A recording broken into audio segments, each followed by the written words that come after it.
जगत में आने के रास्ते इन्हीं लोगों के पास होते थे। उनको हटाने का सबसे बड़ा श्रेय मनमोहन सिंह को ही जाता है।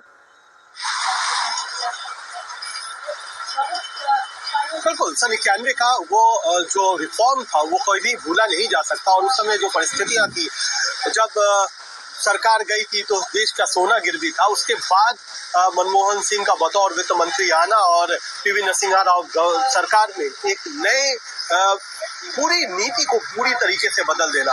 हम बेशक इस समय कांग्रेस दफ्तर में खड़े हैं, जहां पर झंडा जो तिरंगा झंडा है वो आधा झुका हुआ है मनमोहन सिंह के सम्मान में। यहाँ पर अभी बिल्कुल सन्नाटा भी है। लेकिन बार बार जब मेरी बात हो रही थी कई लोगों से, तो उनका यही कहना है कि ये वो जगह नहीं है जहां पर मनमोहन सिंह एक्चुअली इसको बिलोंग करते थे। ये वो कांग्रेस दफ्तर से बतौर संगठन के तौर पर वो कभी जुड़े नहीं।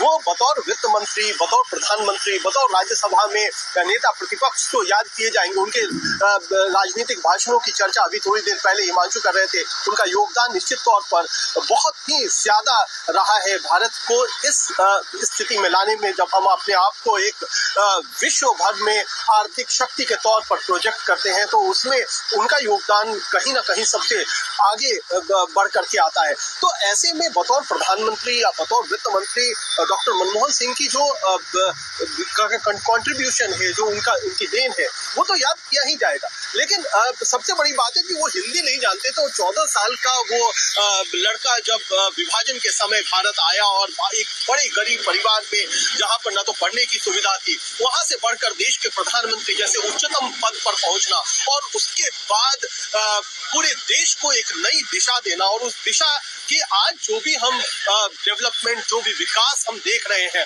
वो उसमें जो सबसे बड़े भागीदार के तौर पर मनमोहन सिंह सामने आए।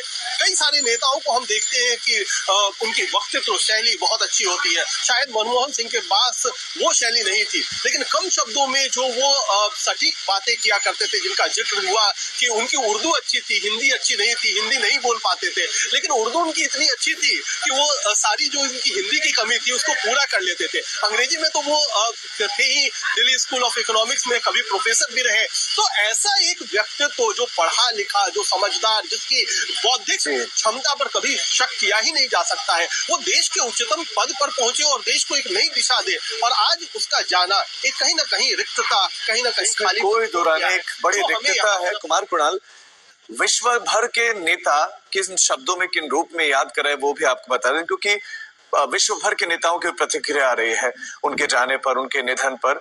और 92 साल की उम्र में उनका निधन हुआ है।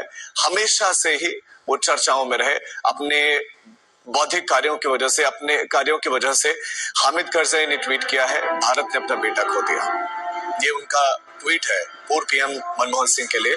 और डॉक्टर मनमोहन सिंह अफगानिस्तान के अटूट सहयोगी थे।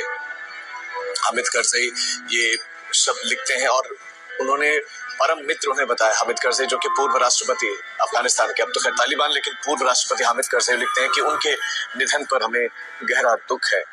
ये प्रतिक्रिया उनकी है। और साथ ही साथ उन्होंने भारत के लोगों के प्रति संवेदना भी व्यक्त की है। कुछ इन शब्दों में याद किया जाए।